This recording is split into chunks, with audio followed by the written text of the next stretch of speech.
Empezamos. Sí, cuando Sí, queráis. perfecto. Muy bien, pues compañeros, antes de darle la palabra a nuestra maestra de ceremonias de hoy, que será la compañera Inés Luis, quería daros la bienvenida a todos a nuestra Casa del Pueblo virtual y darle, por supuesto, la bienvenida a Magdalena y agradecerle que haya aceptado nuestra invitación para charlar hoy sobre las recomendaciones del Pacto de Toledo. No solo porque es importante, yo creo que para todos, lo hablábamos antes de que te conectases, que es importante para los mayores, pero sobre todo importante para las generaciones que venimos detrás. Así que muchísimas gracias. Inés, cuando tú quieras. Vale. Buenas tardes, Magdalena. Reitero tu tiempo que vas a estar con nosotros y voy a hacer un poquito de tu currículum.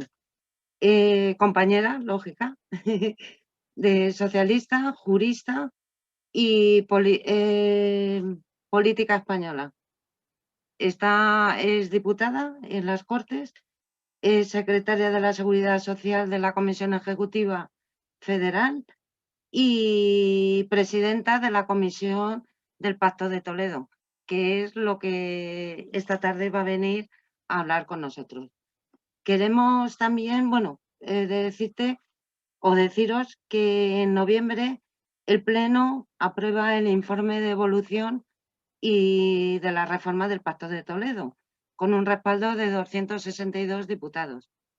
Y bueno, me he quedado en el tintero que también ha sido exministra de Trabajo, Migración y Seguridad Social en el gobierno del 2018 al 2020, diputada en Cortes de Castilla-La Mancha y concejala del PSOE del Ayuntamiento de Guadalajara, y que también ahora mismo es funcionaria del Cuerpo de Gestión de la Seguridad Social y de la escala de gestión del INEM.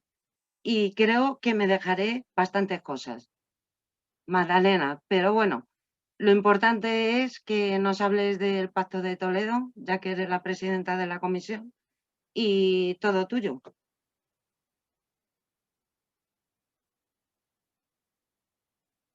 Magdalena. Nada. Bueno, pues muchas gracias a Fanny, a Isabel, muchas gracias a los compañeros y compañeras de la agrupación de la Casa del Pueblo Virtual, de la agrupación del PSOE de Moncloa, por haberme invitado a estar esta tarde un rato con vosotros y con vosotras, esta tarde y anoche, para hablaros de la renovación de las recomendaciones del Pacto de Toledo. Yo creo que ya estuve ahí en su momento, pero no de manera virtual, sino de manera presencial.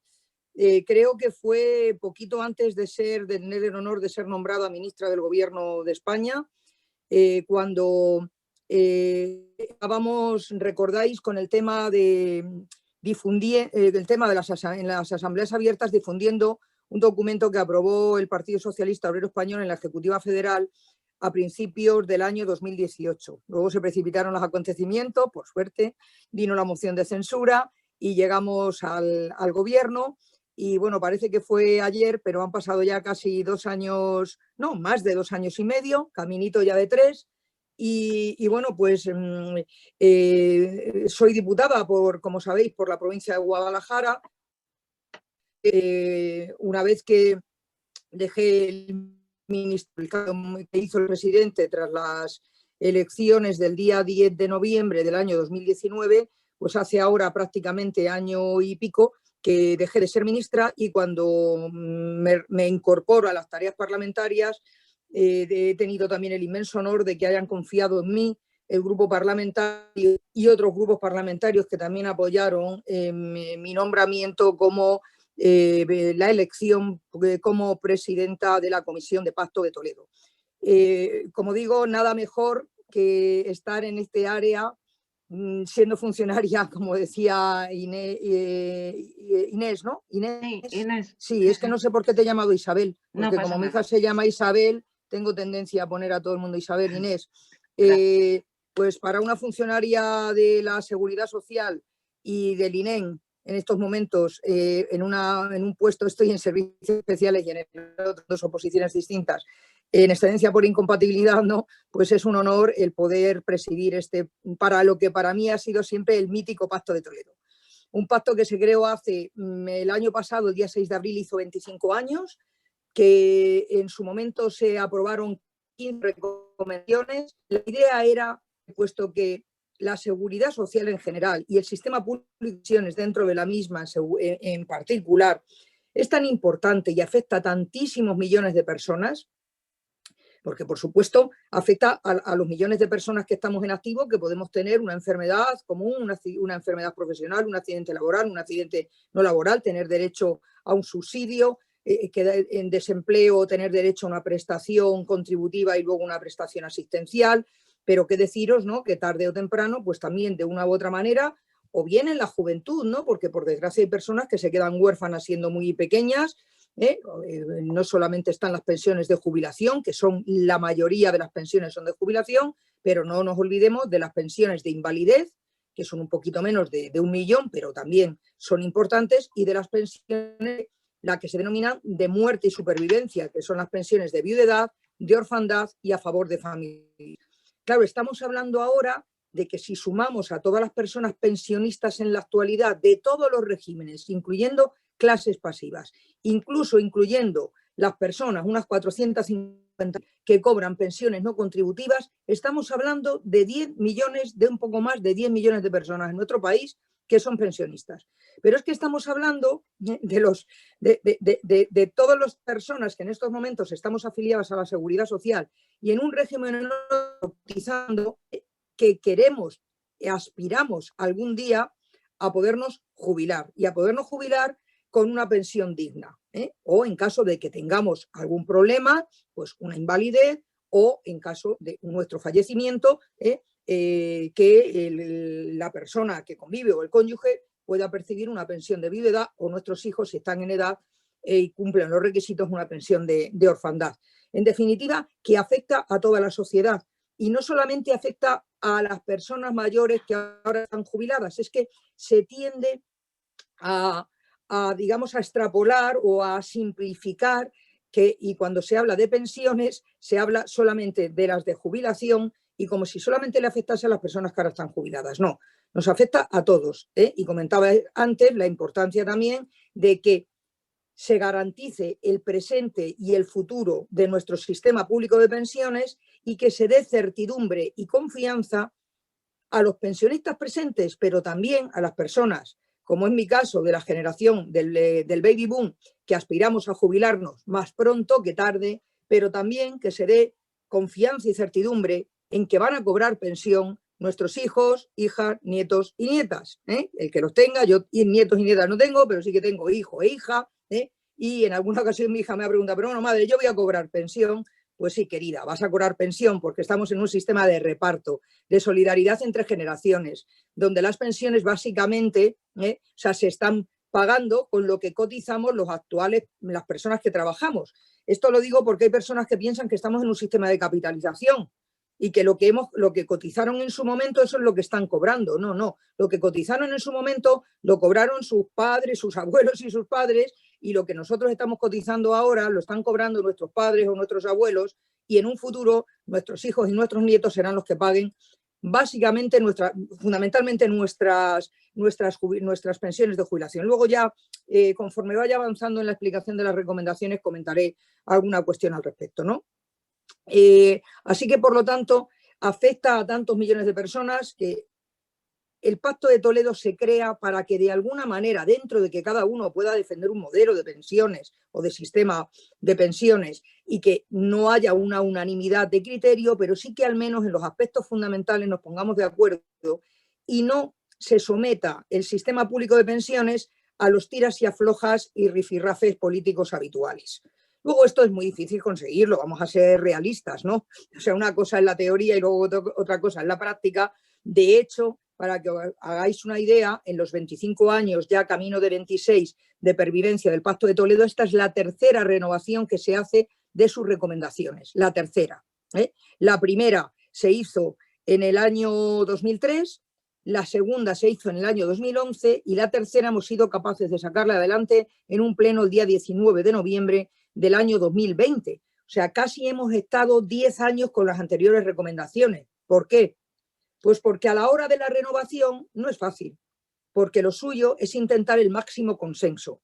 Mira, nuestro sistema público de seguridad social en general y el sistema público de pensiones en particular, cuando se somete a alguna reforma legislativa, que ha habido muchas a lo largo de su historia, y en la democracia ha habido algunas potentísimas, pues yo pongo como ejemplo de muy potentes la del año 1985, 2007, 2011, la que hizo el Partido Popular sin consenso en el año 2013, pues mira, todas aquellas reformas que no se basan en dos pilares fundamentales, que son el diálogo y el acuerdo político en el Congreso de los Diputados, en el Pacto de Toledo, conseguir el mayor consenso posible en el Pacto de Toledo, y a la par o a posteriori que se consiga, tras el diálogo social, un buen acuerdo social en lo que se llama la mesa de diálogo social, que como sabéis está residenciada en el Ministerio. Bueno, ahora hay como dos partes de la mesa de diálogo social. Esta funciona en el Ministerio de Trabajo y Economía Social,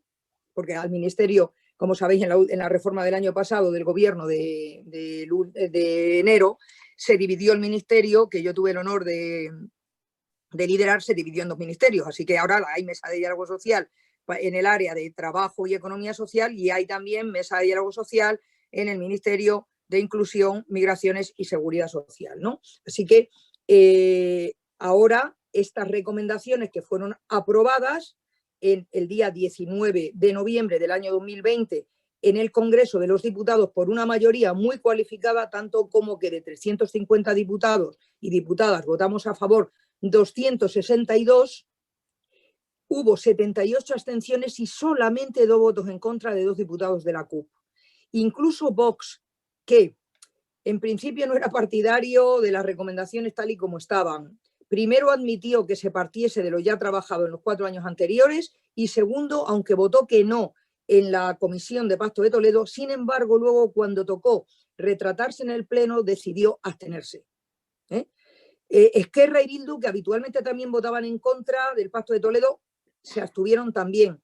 Por lo tanto, fijaos qué porcentaje tan importante de consenso se consiguió. Después de 4 años de debates, de todo tipo de vicisitudes, con 4 elecciones generales por medio, con una moción de censura, con un Parlamento muy dividido, muy parcelado, con una pluralidad como nunca hemos tenido en el Parlamento, en el Congreso de los Diputados. Bueno, pues a pesar de los pesares, pues hemos sido capaces, entre todos, poniendo mucho de nuestra parte, sacar adelante estas recomendaciones.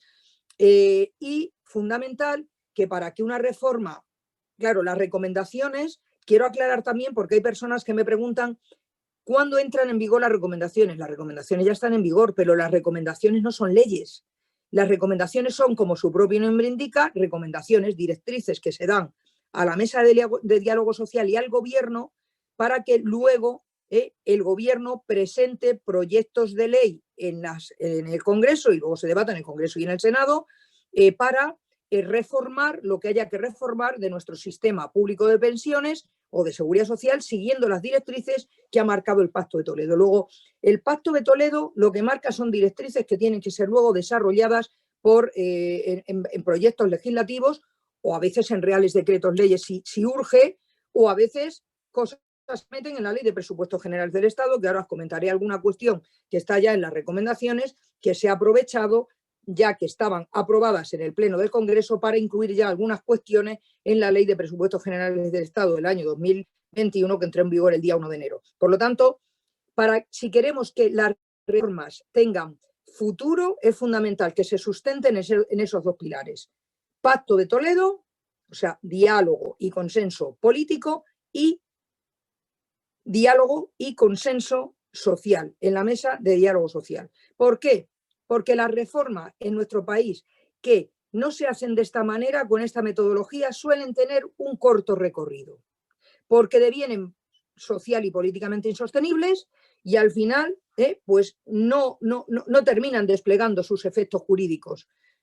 Todas las reformas de pensiones suelen tener unos periodos transitorios muy largos, muy largos. No es aquí te pillo, aquí te mato, ahora mismo te cambio la normativa, y al que ya está jubilado o se va a jubilar con inmediatez, ya le aplico la norma. No, se van haciendo con una transitoriedad. Y, por ejemplo, reformas como la del 2011, que se hizo con consenso en la Mesa de Diálogo Social y en el Pacto de Toledo, que la lideró José Luis Rodríguez Zapatero, el ministro Valeriano Gómez, en agosto del año 2011, pues ahí sigue esa ley, desplegando efectos jurídicos. Sin embargo, la ley del año 2013, la ley 23/2013, que aprobó el PP con sus solos votos, porque cuando tenía mayoría absoluta, así que unilateralmente aprobó esa ley en contra del Pacto de Toledo, en contra de la Mesa de Diálogo Social y con un informe muy demoledor contrario a esa reforma emitido por el Consejo Económico y Social, por el CES. Así que, ¿qué pasó con esa reforma del 2013? Pues que es la conocida como la del IRP, la del 0,25%, que reguló el índice de revalorización de las pensiones, elimina la revalorización de las pensiones según el IPC real de cada año, y por otro lado se inventa una cosa que se llama factor de sostenibilidad, que es la reducción de la cuantía de la pensión en el origen cuando se calcula en función de la esperanza de vida de la cohorte de edad a la que pertenece la persona que se va a jubilar en ese momento. Y ahí dijo que entraba en vigor el 1 de enero del 2019. ¿De acuerdo? Bien, pues en el año 2018, para poder aprobar la Ley de Presupuestos Generales del Estado del 2018, ¿os acordáis? La ley Montoro que ha estado en vigor hasta el 31 de diciembre del año 2020, menos mal que ya hemos conseguido que se apruebe la ley Montero, pero hemos estado 3 años con la ley Montoro. Pues para aprobar la ley Montoro, el PP tuvo que, para obtener el OK de PNV y de Ciudadanos, ¿qué hizo? No derogó la ley 23/2013, no está derogada, de hecho, está suspendida su aplicación. De tal manera que el PP suspendió su aplicación para lo del 0,25%, lo del IRP, suspendió y ya empezaron a subir las pensiones según el IPC real de cada año. Primero el previsto, y si hay diferencias y el IPC es un año, sube más que lo previsto, al año siguiente, en el primer trimestre, se abona lo que se denomina la paguilla, una paga compensatoria de la diferencia entre el previsto y el real. Bien, pues el Partido Popular ya eso lo adoptó en el año 2018, suspendió la parte del IRP para todo el 2018. Y el factor de sostenibilidad suspendió como máximo hasta el 2023. ¿Vale? Así que en vez del 1 de enero del 2019, máximo el 2023. ¿Qué ocurre? Que estaba suspendida, así que yo cuando me hice cargo del ministerio, para poder subir según el IPC real del año 2019, volví en un Real Decreto Ley a suspender la aplicación para el año 2019. En otro Real Decreto Ley, para la aplicación para el año 2020. Ahora se ha vuelto a suspender la aplicación para el año 2021. Es decir, que sí o sí, una de las cosas que hay que hacer es derogar de una vez por todas, tanto el Grupo Parlamentario en el Senado como en el Congreso, el Grupo Parlamentario Socialista, hemos vuelto a reiterar que hay que derogar esa ley. Y hay que ya establecer por ley, pues lo que dice la recomendación 2 y bueno, algunas cuestiones más que ahora os voy a comentar. Así que en definitiva, ¿cuál es el objetivo del Pacto de Toledo? Resumiendo, marcar las directrices que garanticen el presente y el futuro de nuestro sistema de seguridad social y dentro del mismo el sistema público de pensiones. Mirad, las recomendaciones que nos han quedado, aunque estáis oyendo por ahí seguro que son 20, no, vamos a hablar con propiedad, ¿vale? Son 22 recomendaciones, 21 con numerito, pero la primera es la 0. ¿Qué es la recomendación 0? La recomendación 0 es la que establece, digamos, las características generales de nuestro sistema público de pensiones, que es un sistema, como os he dicho anteriormente, de reparto, de solidaridad intergeneracional, entre generaciones, entre sectores y entre territorios, que es un sistema contributivo a la par que solidario. Luego explicaré más en profundidad esto. Contributivo, sí, pero solidario también. Que la financiación de las prestaciones ha de adecuarse a la naturaleza de las mismas. Es decir, las prestaciones no contributivas y las prestaciones de carácter universal exclusivamente se tienen que financiar con presupuestos generales del Estado, es decir, con impuestos. Otro tema es que quien las gestione sea la Seguridad Social y la Hacienda Pública transfiera unas cantidades de dinero todos los años a la Tesorería General de la Seguridad Social para que la tesorería las pague. ¿Vale? Y, por otro lado, las prestaciones contributivas básicamente se tienen que financiar con cotizaciones de trabajadores y empresarios, pero, ojo, básicamente, si es necesario, también se puede complementar con impuestos. A ser posible, no vía préstamos, sino vía transferencia de los presupuestos generales del Estado a la Tesorería General de la Seguridad Social. Por cierto, esto ya lo dice el artículo 109 del texto refundido de la Ley General de la Seguridad Social, pero pues todavía no hemos sido capaces de cumplirlo al 100%.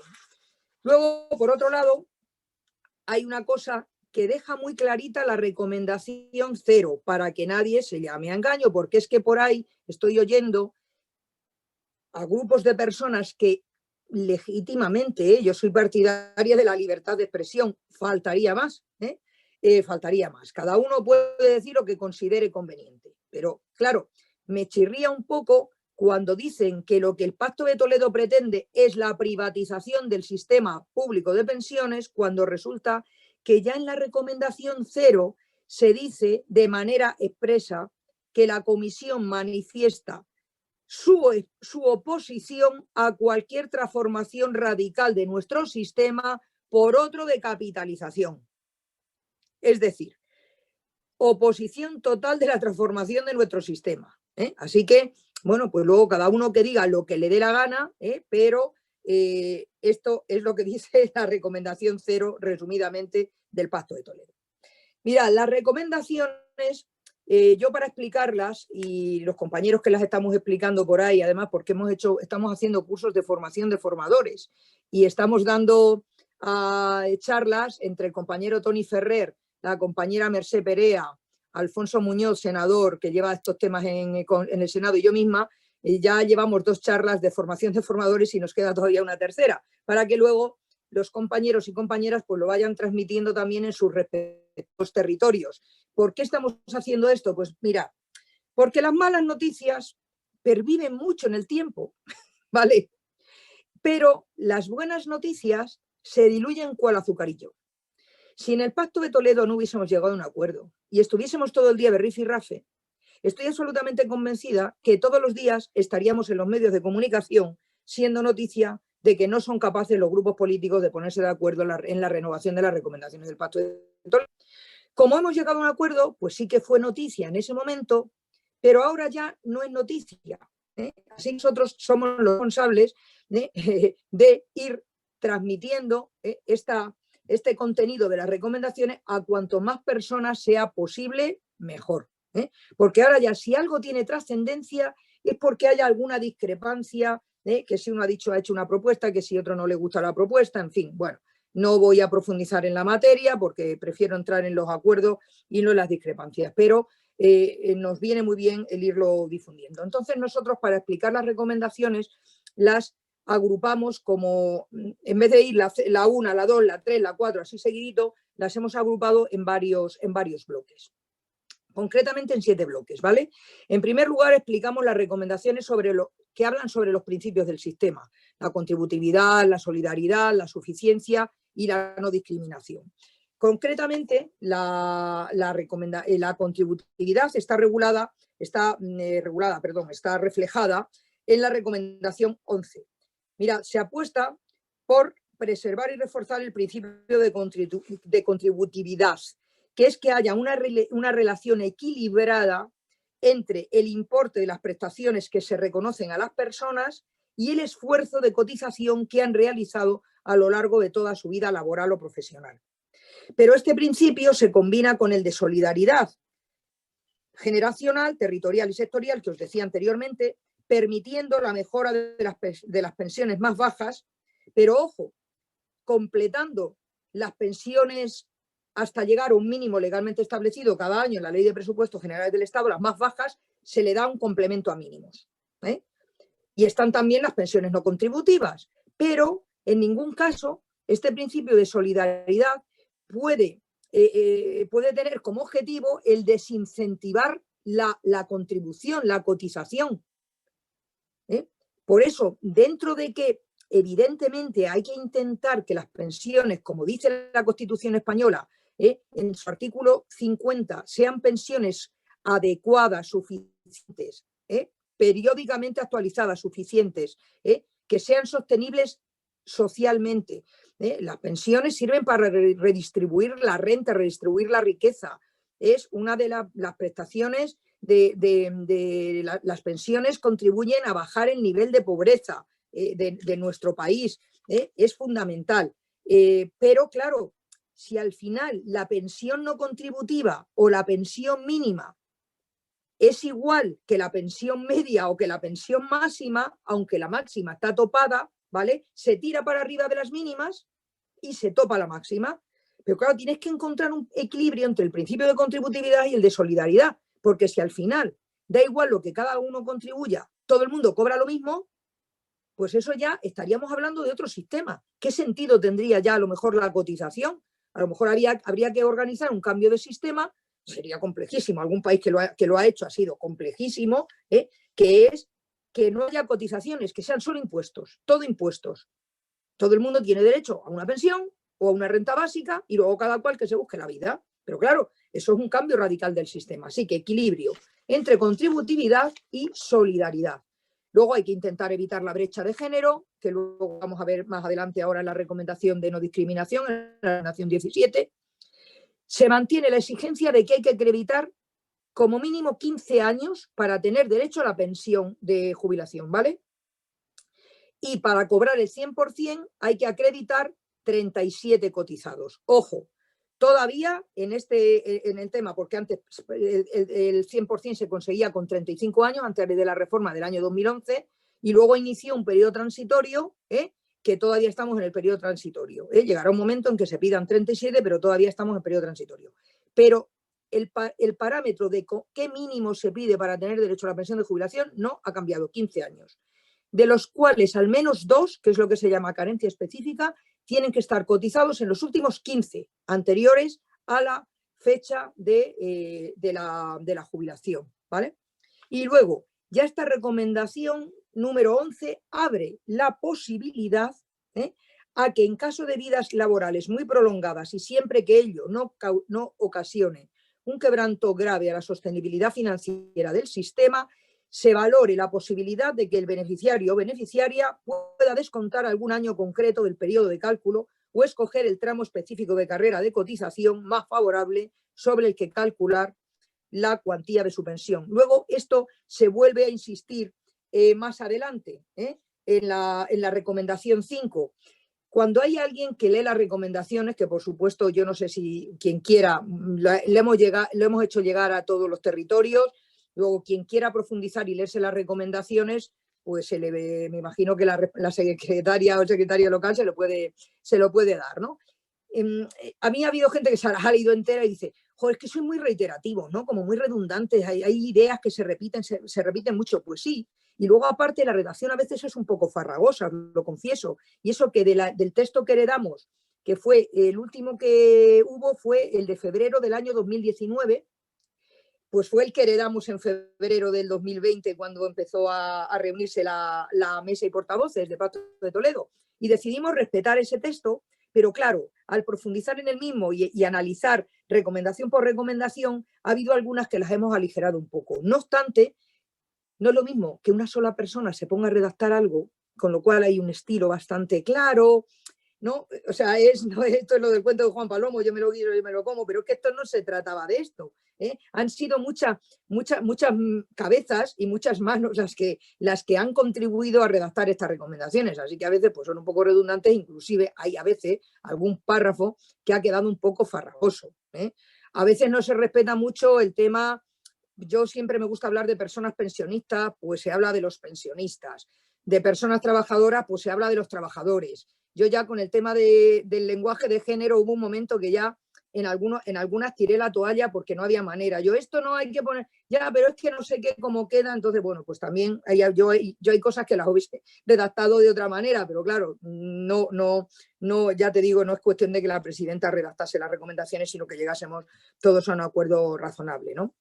La recomendación 5, siguiendo con estas recomendaciones sobre principios del sistema, es la que habla de la adecuación de las bases y periodos de cotización. Vuelve a insistir otra vez en el carácter, en el doble carácter contributivo y solidario del sistema, en que hay que garantizar una pensión mínima y si no se llega a la mínima, un complemento a mínimos, pero se topa la máxima, se topa la pensión máxima. Ahora, pues este año la base de cotización máxima, si la hacemos mensual, pues estará en torno, redondeando, ¿vale? A 3.500 euros. Ojo, son 4.000 y algo, pero de 12 meses, de 12 bases. Si lo intentamos en 14, porque luego pagas en general, en la mayor parte de las pensiones se cobran 14, ¿vale? Pues sería aproximadamente unos 3.500 euros, ¿no? Mes.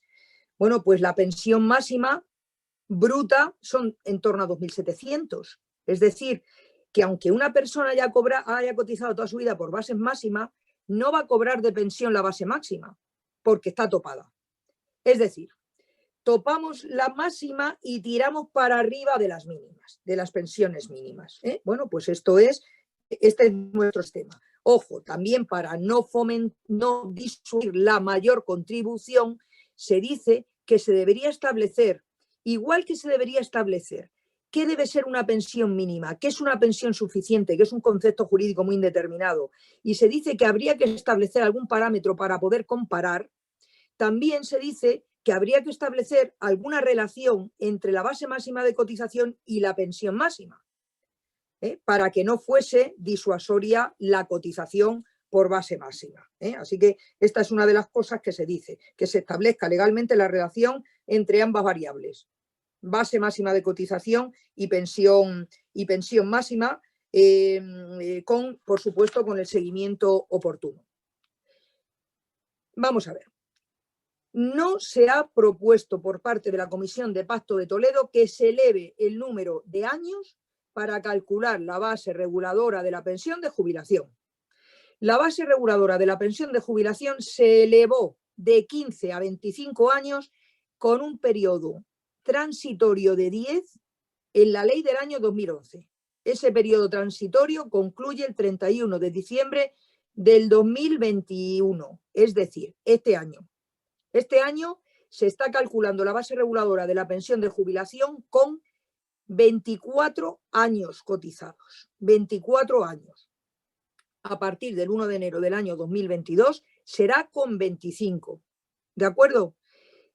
Y tampoco se ha incrementado, como os decía antes, el número de años para tener derecho al 100%, que se mantiene lo mismo que decía la ley del año 2011, que se van a pedir para tener derecho al 100%, en su momento, 37 años. Ahora sí, lo que sí que se dice en la recomendación es que se estudie a la mayor brevedad posible por parte del Ministerio el impacto que está teniendo la progresiva ampliación de 15 a 25, ¿vale? Y también el impacto sobre todo que está teniendo en las largas carreras de cotización y de personas que han ido de mejor vida laboral a peor, es decir, que han tenido carreras irregulares de tal manera que han ido a peor en sus últimos años de vida laboral, y también que se analice qué impacto está teniendo en la posible ampliación en la brecha de género.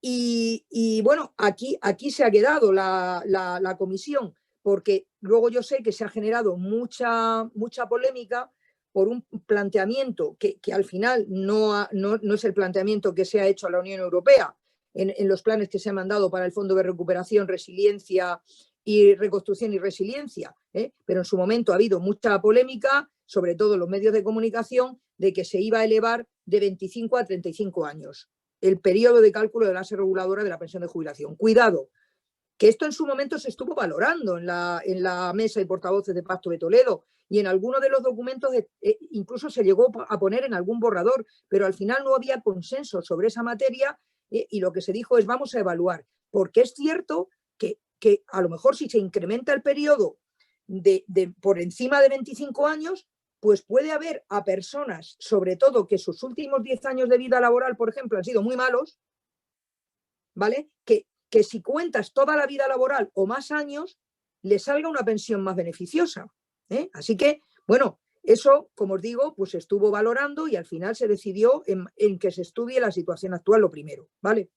Y luego, absolutamente fundamental que tanto los trabajadores por cuenta ajena, me da igual que sean del sector público como del sector privado, como las personas autónomas que están en el régimen especial de trabajadores y trabajadoras autónomas, se cotice por los rendimientos efectivamente obtenidos, ¿vale? Por los ingresos reales, por los rendimientos, bien del trabajo por cuenta propia o bien del trabajo por cuenta ajena obtenidos.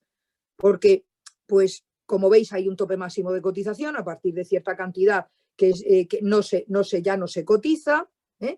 Y por otro lado, pues con autónomos también está pendiente, se hizo una reforma del régimen especial de trabajadores autónomos a finales del año 2018 en un Real Decreto Ley para que a cambio de cotizar un poquito más tuviesen mayor cobertura de prestaciones, pero es un periodo transitorio 2019-2021 hasta ver si se llega a un acuerdo para que los autónomos y autónomas coticen según sus ingresos reales, que es difícil saber, pero está negociándose con las asociaciones de autónomos y también en la mesa de diálogo social, en coordinación la Tesorería General y el INS con la Agencia Estatal de Administración Tributaria. Pues sabéis que hay autónomos que cotizan por módulos. Vamos a ver de qué manera se organiza la cotización por ingresos reales. Se está en estos momentos, como digo, negociando y además lo dice claramente la recomendación que se tenga en cuenta el diálogo social para ello. La recomendación 15 habla de la solidaridad y garantía de suficiencia. Mirad, o sea, hay que tener derecho a pensiones dignas. Tenemos el artículo 10 de la Constitución española que habla de la dignidad de las personas, el artículo 41 y el artículo 50 de la Constitución. Hay un protocolo adicional de la Carta Social Europea que dice que hay que asegurar un nivel mínimo de recursos. En fin, ahí dice la recomendación que es necesario contar con indicadores de suficiencia. Lo que os decía antes, suficiencia, que suficiencia es un concepto jurídico muy indeterminado, que hay que ir haciendo un seguimiento continuo y una evolución de cómo van las pensiones mínimas, tener en cuenta las estadísticas que delimitan los umbrales de pobreza con arreglo a los criterios establecidos por la Unión Europea para realmente garantizar pensiones suficientes y dignas que eviten que las personas caigan en la pobreza, ¿no? De hecho, en los últimos años de los gobiernos de José Luis Rodríguez Zapatero, que subieron bastante las pensiones mínimas, se consiguió bajar mucho el índice de pobreza, según la encuesta de condiciones de vida y según todos los indicadores de medición de pobreza, se bajó bastante el nivel de pobreza de las personas mayores de 65 años, mientras que, por desgracia, en los últimos años, sobre todo con la crisis, pero también ahora con la situación de la pandemia, se ha incrementado mucho el nivel de pobreza infantil. O sea, es escandaloso, ¿no? que uno de cada 3 niños esté viviendo en situación de pobreza. De ahí la creación del ingreso mínimo vital. O sea, aparte de que haya un complemento a mínimos de las pensiones contributivas, están también las pensiones no contributivas y también se acaba de regular, como sabéis, el año pasado el ingreso mínimo vital, que es una inyección de 3.000 complementos a mínimos. Estamos pagando en complementos a mínimos aproximadamente 7.000 y pico millones de euros al año, ¿vale? 2.000 y pico millones de pensiones no contributivas y ahora se suman otros 3.000 millones para el ingreso mínimo vital. O sea que, en definitiva, hay que ir intentando que las pensiones pues, sean pensiones suficientes y dignas. Y poquito a poco, ¿no? Ay, Magdalena, que te perdemos.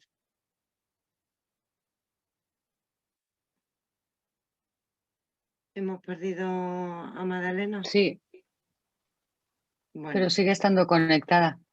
Sí, bueno. Sí, pero no se la oye. La tecnología, esto es lo que pasa. Ni la oímos ni la vemos. No, se Sí, habrá yo quedado. sí la veo. Sí, pero se ha quedado. Sí, yo no. No, Congelada. Sí, se ha quedado congelada, pero sí la veo la foto. Yo no. Está congelada. Se le ha ido, se le ha quedado. se le ha sin- ido. Sí, Sí. Bueno, pues se conectará otra vez. Desde luego, qué espléndida exposición, ¿no? Sí, además es que te lo cuenta todo. Muy Y claro. como es jurista, pues lógicamente también te habla de leyes y tal. Y bueno, pues, Ya está otra vez. Pero, ah, ay, sí. es has que ha habido un vuelto. momento que se me ha quedado, no, vale. No, Bueno, pues digo que bueno, a ver, que puede llegar un momento que todo esto esté perfecto y que se pueda establecer una pensión mínima extraordinariamente, vamos, la mejor, la que mejor sea posible, pero claro, luego todo cuidado, ¿eh? A mí lo que no me gusta es generar falsas expectativas. Yo creo que a veces es mejor, no siempre, yo creo que es mejor siempre hablar clarito. Es decir, en estos momentos esto es lo que tenemos, vamos a garantizar lo que tenemos, vamos a preservarlo y vamos a irlo mejorando progresivamente. De hecho, este año se han subido el 0,9 todas las pensiones en general y las no contributivas el doble, el 1,8. Años pasados se han estado subiendo por encima del IPC las mínimas y las no contributivas y las del SOBI, las del Seguro Obrero de Vejez e Invalidez. O sea que se intenta la mínima irla mejorando, ¿eh? Y eso sí, lo que deja clara también la recomendación es que todo lo que las pensiones suban por encima del IPC no se debe pagar con cotizaciones, se debe pagar vía impuestos. ¿De acuerdo? O sea que la pensión, la que se establezca cada año, eso es contributivo, pero por encima del IPC, financiación presupuestaria, aunque lo paga la tesorería, como os decía antes, y sea transferencia del Estado a la Seguridad Social. Luego, aquí en esta recomendación, y con ella concluyo, se le da gran importancia a la tarjeta social digital. La tarjeta social digital viene ya estudiándose muchos años. Yo cuando fui ministra también tuvimos el tema encima de la mesa, porque al principio iba a ser una tarjeta física, luego se habló de digital. Esto se está desarrollando. Sería una tarjeta para que se sepa qué prestaciones está cobrando cada persona de las diversas administraciones públicas. Fijaos, si hubiésemos tenido la tarjeta social digital totalmente implantada, estoy absolutamente convencida que la gestión del ingreso mínimo vital, que está siendo muy compleja porque hay que hacer muchos cruces de datos con otras administraciones públicas, aparte de con la Agencia Estatal de Administración Tributaria, hubiésemos conseguido una gestión mucho más ágil y mucho más rápida de haber tenido desarrollado totalmente la tarjeta social digital. Una recomendación importantísima, y con esto termino, con este blog de principios del sistema, es la 17, que es la que habla de mujeres y seguridad social. Mirad, yo creo que de todos los que estáis escuchando, he conocido que aunque se han hecho intentos en los últimos años para intentar ir resolviendo poco a poco la brecha de género, tanto en salarios como la que luego a posteriori se genera, salario y condiciones laborales, que luego a posteriori genera también una brecha en pensiones. Es más, si la brecha salarial, ahora mismo, más o menos, según los cálculos últimos que hay, se estima, el último dato disponible, que es del INE del 2018, es el 21,4% de brecha salarial, pues resulta que de brecha en pensiones es en torno a un 30%. Si tomamos las pensiones, la pensión media de hombres y la pensión media de mujeres. Luego, si nos vamos a las pensiones de jubilación de las personas que se están jubilando ahora, la brecha se ha reducido un poquito y en el año 2019 estaba en torno a un 21%, 22%. O sea, pero mirad, aunque se han ido adoptando medidas, es una realidad que está muy enquistada, que está quebrando el principio de igualdad y que aunque se han adoptado medidas correctoras siguen siendo insuficientes. Así que la recomendación lo que dice es que es necesario seguir adoptando medidas estructurales en relación a toda una serie de aspectos. Tema de corresponsabilidad y cuidado. Está claro que en tanto en cuanto no haya una corresponsabilidad en las tareas de cuidados, va a ser muy difícil que las mujeres nos podamos incorporar en parámetros de igualdad con los hombres al mercado de trabajo. Mucha más tendencia a carreras irregulares, mucha más tendencia a contratos a tiempo parcial, en fin.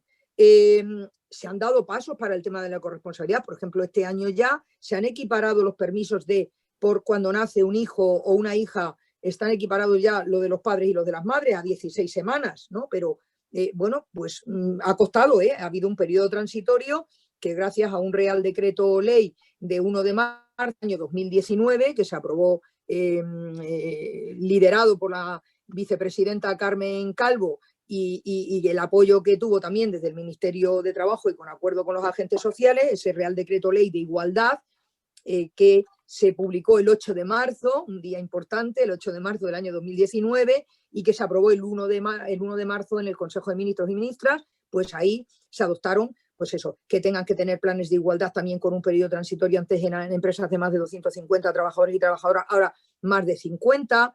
Tiene que haber un registro de salarios en las empresas.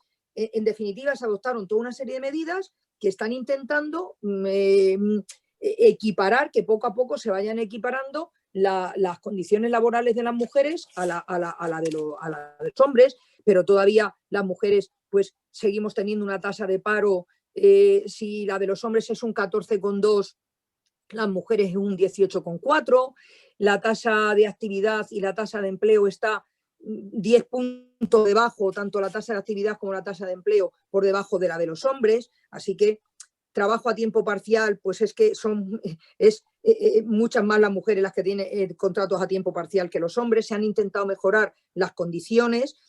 Hay sentencias del Tribunal de Justicia de la Unión Europea que dice que aunque sea 2 horas trabajadas al día, se considera un día entero cotizado y eso beneficia a las mujeres.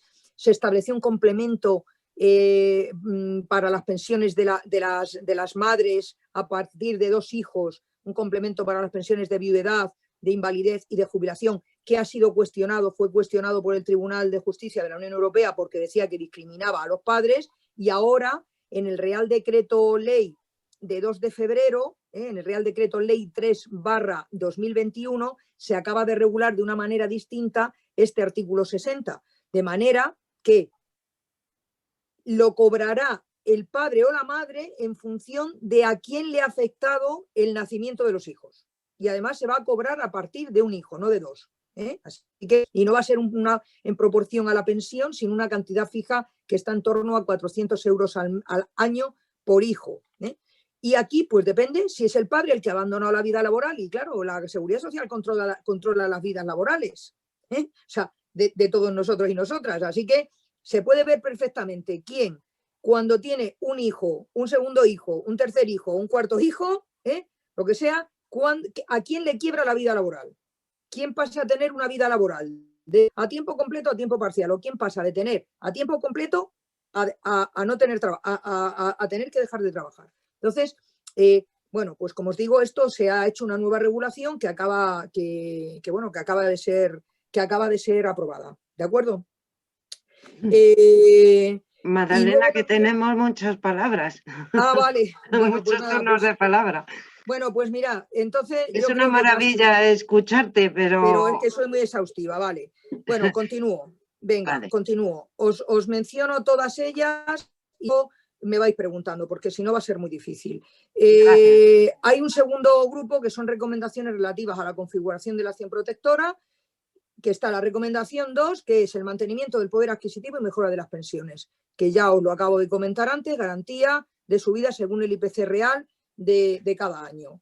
La recomendación 12, que es la edad de jubilación. La edad de jubilación no se ha subido, O sea, la edad de jubilación sigue, a partir del año 2027 será 67 años, ¿de acuerdo? Y ahora estamos en un periodo transitorio, Así que lo que sí que se dice en la recomendación es que se va a intentar que la edad real vaya progresivamente coincidiendo con la edad legal, porque ahora, por ejemplo, la edad legal de jubilación para el año pasado, la edad, que son los últimos datos que tenemos cerrados, la edad legal de jubilación el año pasado era 65 años y 10 meses, ¿vale?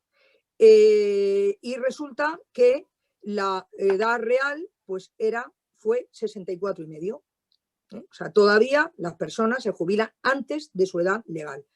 Con las jubilaciones anticipadas, pues se van a endurecer las jubilaciones anticipadas, eso es una directriz que marca el Pacto de Toledo, y luego también se ha dicho, se le ha dado un plazo de 3 meses al Ministerio para que estudie la equidad de los coeficientes reductores de aquellas personas con carreras largas de cotización que de manera involuntaria se han visto obligadas a tenerse que jubilar anticipadamente con unos coeficientes reductores bastante potentes. Ya sabéis que hay mucha reivindicación en esta tarea, así que estamos esperando el informe del Ministerio.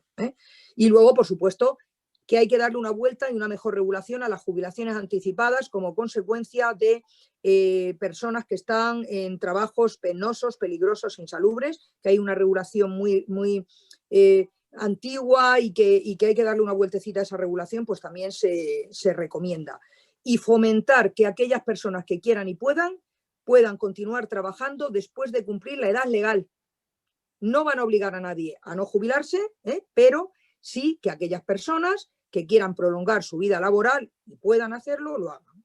Las prestaciones de viudedad y orfandad no se tocan, se mantienen contributivas, porque había voces que decían pasarlas a no contributivas. Eso sí, lo que dice la recomendación es que es necesario adaptarla a las nuevas realidades sociales y familiares y que debe profundizarse en reformas encaminadas a suprimir la discriminación que hay en las pensiones de viudedad de las parejas de hecho frente a las pensiones de viudedad de las parejas de derecho, ¿de acuerdo? Las que están casadas legalmente. Luego hay otra parte de recomendaciones que son la recomendación 1 de consolidación de la separación de fuentes y establecimiento de equilibrio del sistema y el fondo de reserva. Mirad, a lo largo de muchos años hemos estado pagando prestaciones que no son contributivas con cotizaciones, de tal manera que se ha ido eso sumado a la devaluación salarial y a la devaluación de condiciones de trabajo de la reforma laboral del año 2012 y la crisis que vivimos en la década, pues ha hecho que las cotizaciones vayan a menos y las prestaciones vayan a más. Se ha ido estableciendo un desequilibrio de manera que hemos tenido que utilizar el fondo de reserva, más el PP que nosotros, porque nos lo hemos encontrado casi vacío, la hucha de las pensiones, y ya ha llegado un momento que el Estado nos tiene que dar a la seguridad social para poder pagar toda la totalidad de las prestaciones. Desde el año 2017 para acá nos están dando préstamos. Bueno, esto tiene que acabar. Así que se le ha dado al Gobierno 3 años para que en 3 años todo lo que se considera gastos impropios, que son entre 20 y 23.000 millones de euros que estamos pagando con cotizaciones, que se deberían pagar con impuestos, quitárnoslo. De hecho, este año en la Ley de Presupuestos Generales del Estado del 2021 ya 14.000 millones de euros de esos gastos impropios los asume la Hacienda Pública. Lo tiene que transferir a la Tesorería General de la Seguridad Social junto con los otros 13.000 más o menos que nos estaban transfiriendo ya para complementos a mínimo, para las prestaciones por hijo a cargo y también para las pensiones no contributivas. Fondo de reserva lo tenemos con 2.100 y pocos millones de euros, o sea, lo que decimos es intentar recuperarlo cuando remontemos en las cotizaciones y haya excedentes, que nos sobren cotizaciones, del pago de las prestaciones nos sobren cotizaciones, no sé si algún año nos pasará, pues volver otra vez a intentar recuperar esos ahorrillos, pero complicado. Y luego, muy importante en la financiación, los incentivos. Vamos a ver, el mercado de trabajo y el sistema público de pensiones son vasos comunicantes. O sea, si va mal el mercado de trabajo y los sueldos son bajos, las cotizaciones son bajas, las condiciones laborales son malas, las cotizaciones y los salarios son bajos, pues empieza a resentir la Tesorería de la Seguridad Social porque las cotizaciones son menores. Así que, y hay que fomentar el empleo. Y fomentar el empleo, ojo, no con reducciones de cuota o tarifas planas, sino con bonificaciones con cargo a presupuestos generales del Estado. O sea, no nos pueden quitar cotizaciones. Así que el apoyo al empleo de los jóvenes, el apoyo al empleo de las personas paradas de larga duración, muchas de ellas mayores de 45 o 55 años, el apoyo al empleo de las mujeres, el apoyo al empleo de las personas con discapacidad, de las mujeres víctimas de violencia de género, es decir, todos los colectivos que son prioritarios y que tienen que tener un plus de apoyo para el empleo, ok, pero bonificaciones y impuestos, no reducciones de cuota y tarifas planas que al final termina mermando la cotización de la Tesorería General de la Seguridad Social, ¿no? Luego hay otro apartado que son recomendaciones sobre estructura del sistema, que aquí lo que se recomienda es que esto lo hemos ido haciendo ya y bastante bien, que al final tienen que quedar solo 2 regímenes de seguridad social. El de por cuenta ajena, donde esté todo el mundo, me da igual, al servicio de la función pública, de la administración pública o al servicio de la empresa privada. Todos, trabajadores por cuenta ajena en el régimen general y los trabajadores por cuenta propia en el de autónomos. Y bueno, ahí se cuántas directrices. Y luego, los sistemas complementarios, recomendación 16, y esto ha generado mucha polémica. Mira, las recomendaciones apuestan por consolidar el primer pilar del sistema de seguridad social, que son las pensiones públicas. Pero luego hay un segundo pilar, que son las pensiones, los fondos de pensiones de empresa, ¿vale? Que están negociados en convenio colectivo, por negociación colectiva, y el tercer pilar, que son los planes privados de empresa 100%. Esos planes privados de empresa se dice que se tienen que exigir mayor transparencia, menores costes, que son las desgravaciones que se hacen son muy regresivas, benefician a pocas personas y sobre todo a los que tienen rentas más altas y poco a las rentas medias y bajas y a los jóvenes. Así que menos desgravaciones para ese tercer pilar y más desgravaciones y más fomento del segundo pilar, que son, como os digo, los planes de empleo, de empresa. Y en definitiva, ya en la Ley de Presupuestos Generales del Estado del 2011 ya se han adoptado medidas en esta dirección.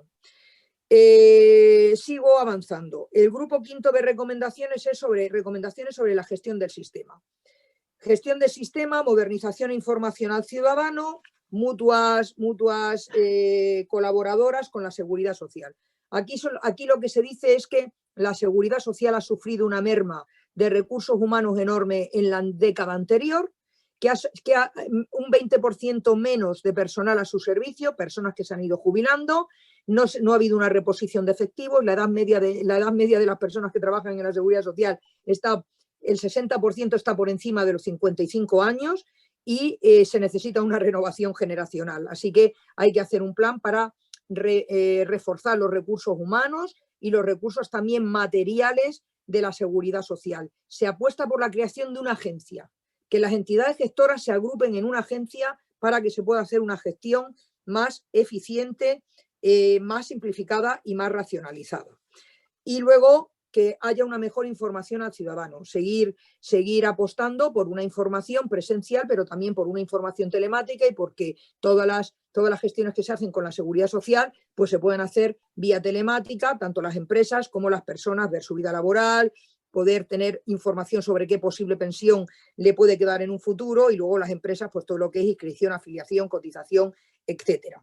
Y las mutuas de la seguridad social, lo que se dice, las conocidas como mutuas patronales de enfermedad, de accidente laboral y enfermedad profesional, lo que se dice es que por un lado se reconoce el papel que están haciendo, no solamente en contingencias profesionales, sino también en la gestión que están haciendo de cese de actividad, de la prestación de cese de actividad de los autónomos, que lo han llegado a cobrar durante la pandemia 1.600.000 autónomos. O sea, esto se está haciendo a través de las mutuas y, desde luego, que mejore su eficiencia. Modernización, transparencia de su funcionamiento, paridad en sus órganos de dirección, sometimiento a las mismas normas, a las mismas exigencias presupuestarias que las entidades gestoras de la seguridad social y que se aprovechen mejor su red asistencial, sobre todo tienen una red asistencial de servicios traumatológicos muy buena que puede ayudar a mejorar la lista de espera del sistema público de sanidad de cada comunidad autónoma.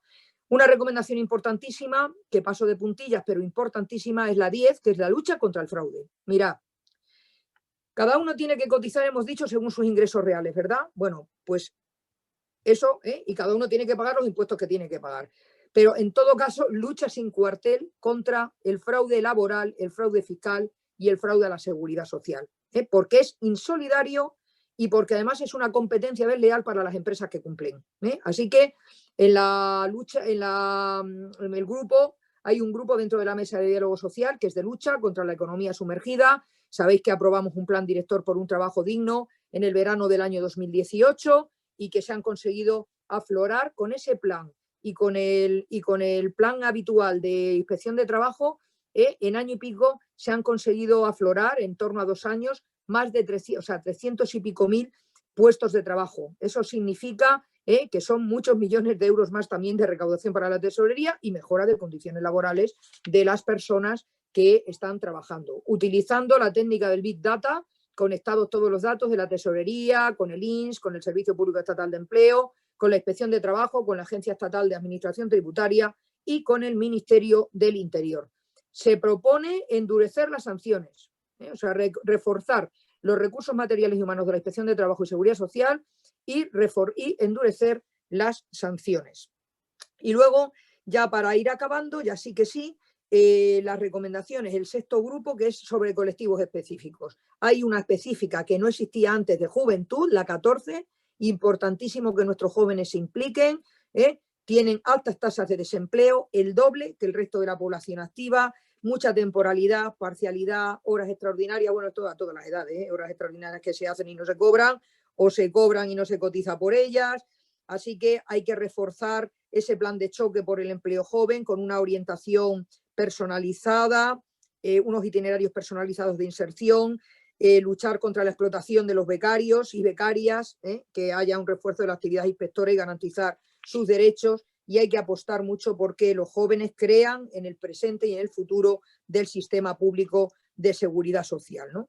Y personas con discapacidad, la recomendación 18 también se habla de que es un colectivo prioritario, de que hay que seguir apostando por su inserción laboral, que es un paso, una puerta abierta a la inserción social, revisar las compatibilidades de prestaciones con prestaciones de personas que cobran algún tipo de prestación, la persona con discapacidad con el trabajo, para hacerlo compatible de alguna manera y no desincentivar el que se puedan incorporar al mercado de trabajo. Y luego, por último, también hay una recomendación 19 dentro de colectivos, que es la de trabajadores migrantes. La apuesta por una migración segura, legal y ordenada. La tasa de natalidad es baja, tenemos un reto demográfico importante, está habiendo un envejecimiento progresivo de la población, cada vez va a haber que pagar más pensiones de jubilación cuando ya empecemos a jubilarnos todos los del baby boom. Esto significa que de 9 millones de pensiones, 10 que se cobran, perdón, 9 millones de pensionistas, en su momento de aquí al 2050 pues vamos a ser 14 millones de personas cobrando pensión, así que hay que reforzar el mercado de trabajo y vamos a necesitar personas inmigrantes, eso sí, pues con una situación, como digo, legal, segura y ordenada. Y la recomendación 20, que habla también de futuro, que es la seguridad social y la economía digitalizada, cómo hay que regular bien esta economía de plataformas, cómo la economía digitalizada, la robótica, la inteligencia artificial va a implicar menor número de personas trabajando, luego menos cotizaciones, luego no se habla de que coticen los robots, pero sí de que si las cotizaciones, el número de personas trabajando va a menos, las cotizaciones van a menos, pues hay que buscar otras fuentes complementarias de financiación de la seguridad social. Lo deja abierto, no dice si que coticen los robots o que paguen mayor impuesto de sociedades las empresas que tengan mayor productividad y competitividad por utilizar estas nuevas tecnologías. Eso ya habrá que verlo de manera más detenida. Y luego, por último, ya la última recomendación, que es la 21, y aquí ya sí que me callo, es que estas recomendaciones en teoría duran para 5 años. Como mínimo, el gobierno tiene que venir a dar cuenta a la comisión de cómo va cumpliendo las recomendaciones, como mínimo una vez al año, que yo estoy convencida, hace unos días hasta el ministro Escrivá en la Comisión de Trabajo diciendo cómo llevan las cosas. O sea que tanto la Comisión de Trabajo como la Comisión de Pacto de Toledo, pero vamos, a Pacto de Toledo como mínimo una vez al año, ¿vale? Y también aquí se dice que cada 5 años hay que renovarlas, a ver si esta vez somos capaces y no estamos 4 años de debates, y luego estar muy en contacto con la propia seguridad social, en contacto con el Instituto Nacional de Estadística, con la IREF, etcétera, con todos los organismos que están estudiando la evolución de la economía, la evolución de la demografía, porque en definitiva la seguridad social la tenemos que hacer. Tenemos que procurar que sea sostenible socialmente, por supuesto, con prestaciones adecuadas y suficientes, ¿vale? Pero también tenemos que procurar que sea financieramente sostenible, y esa es la única garantía, de verdad, con un sistema sólido, que es uno de los 4 pilares del estado del bienestar. Estamos apostando por redistribución de renta y de riqueza, estamos apostando por cohesión social, y solamente garantizando la cohesión social podemos garantizar en nuestro país la paz social y la estabilidad política. Así que, bueno, como veis, tarea apasionante. Veis que yo empiezo a hablar de esto y puedo estar hablando hasta las 12 de la noche, pero bueno, disculpad, y estoy dispuesta a atender cuantas preguntas me hagáis, y en caso de que se nos haga muy tarde y no me podáis pasar todas las preguntas que han hecho los compañeros y compañeras, por supuesto tenéis a vuestra disposición mi correo para que me las remitáis, ¿vale? Soy toda oídos. Hola, buenas tardes. Inés, el micro, que no tienes el micro, Inés. Pero bueno, ya ha empezado Olga, así que... Bueno, solamente recordaros que tenéis 2 minutillos, por fin, ser breves. Gracias. Lanzo. Olga. Quiero felicitarte, me encanta volverte a ver, Madalena, y sobre todo que estés tan bien. Y nos has hecho una exposición completa, maravillosa y muy bien explicada, o sea, para que lo entendiéramos todos. Y ahora, como no tengo tiempo, las preguntas.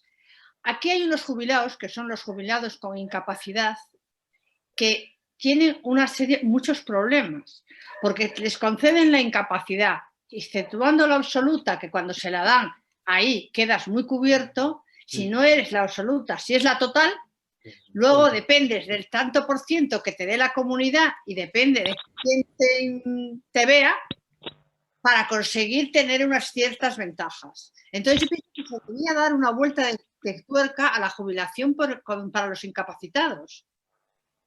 Porque hay muchísima gente que, claro, tiene unas enfermedades degenerativas que con la edad van haciéndose más fuertes. O sea, y van cayendo a peor. Y no pueden pagarse un fisio, no se puede... O sea, una serie de cosas. Que luego la comunidad, y hablo de la Comunidad de Madrid, que es la que conozco, no la cubre. Por ejemplo, creo que en el país es completamente distinto. Y eso es una de mis preguntas, que habría que mejorar esto y sobre todo quitarles el IRPF. A todo, porque claro, se le quitan a las absolutas, pero las totales no. Lo cual es un poco injusto. Esa es mi pregunta. Y luego la segunda, sigo con lo del IRPF. Si toda la vida los jubilados han pagado el IRPF, ¿no sería que cuando se acabe tu vida laboral, como tú has dicho muy bien, que da igual lo que hayas pagado, si pagas muchísimo, luego te va a quedar 700, que has dicho que era la máxima, me parece, entonces yo seguir pagando IRPF me parece excesivo. Gracias, Olga. Gracias, Madalena. Me ha gustado, ¿eh? Raúl, sí. Muchas gracias. Hola, muy buenas tardes, Madalena. Un placer escucharte, como siempre, y la verdad que, como siempre, eres clarísima en las exposiciones, en las explicaciones. Da gusto, da gusto. Además, hay una cuestión, ¿no?, que lo que tú comentabas. Da gusto que desde que entramos en el gobierno y desde que hemos intentado, pues siempre hemos intentado que el diálogo y el consenso político y el diálogo y el consenso social sea lo que predomine, ¿no? Y esa es la esencia por lo que se creó el Pacto de Toledo, ¿no? Y además, ¿a quién iba dirigido? Que eran aquellas personas que fuera de la vida laboral pues iban a tener una serie de pensiones por su trabajo y demás, ¿no? Y que se tenía que hacer todo un consenso, porque esto no es una cuestión de partidos, es una cuestión de un poco de justicia social a lo largo de toda una vida y de toda una vida laboral y de toda una vida. Mira, yo aprovechando que venías, pues varios compañeros y compañeras de la UGT y de algunas empresas, pues me habían preguntado sobre las recomendaciones, la número 12, ¿no? Sobre todo porque es gente que está muy cercano al tema de la jubilación anticipada, que en sus empresas sí que está previsto que pueda haber salidas anticipadas, ¿no? Y que eso también permite muchas de ellos que haya una renovación de personal, ya sea por el tipo de trabajo que efectúan, que era a lo que tú te referías también cuando lo has explicado un poco por encima, no por las especificaciones del tipo de trabajo, ¿no? Hay trabajos muy duros que a lo mejor su salida del mercado laboral tiene que ser anterior a lo que en un momento dado puede marcar la edad, ¿no? Gracias, Raúl. Y era un poco que me explicaras eso. Gracias, Raúl. Jesús Escudero.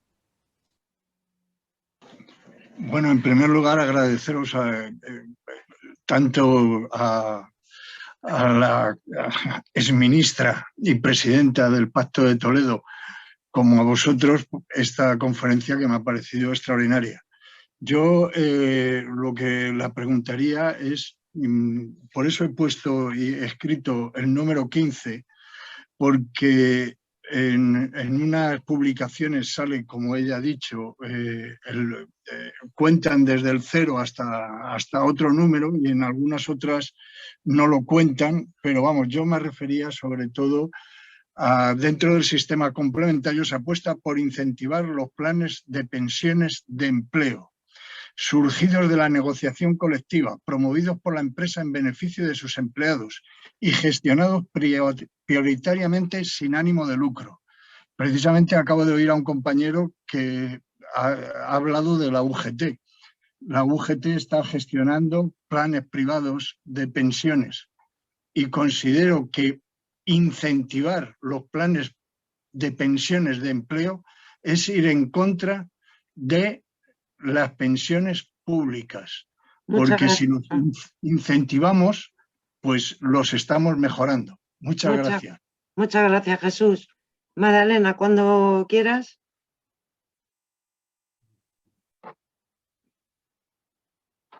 Espera, ahora. Olga, bueno, vamos a ver. Mira, a veces es difícil llegar a la totalidad de lo deseable, ¿no? Es verdad que las jubilaciones, perdón, las incapacidades permanentes pues pueden ser o parciales, o totales, o absolutas, o gran invalidez. Y tienes razón, las absolutas y las de gran invalidez están exentas de pago de IRPF y la total no. Y la total es el 55% de la base reguladora más un 20% para las personas ya que tienen más edad y tienen que pagar el IRPF. Pero bueno, la verdad que las recomendaciones no se han metido. Es más, había una recomendación que por eso se han reordenado la numeración de las recomendaciones, porque la recomendación 14, ¿vale? Que ahora ahí se ha metido la de juventud, era una que planteó en su momento CIU hace 4 años, ¿vale? Para replantearse algunas cuestiones de IRPF de las pensiones. Y como era imposible llegar a un consenso al respecto, yo ya me la encontré eliminada. O sea, yo ya cuando llegué al ministerio en el año 2018, esa recomendación 14 ponía entre paréntesis suprimida.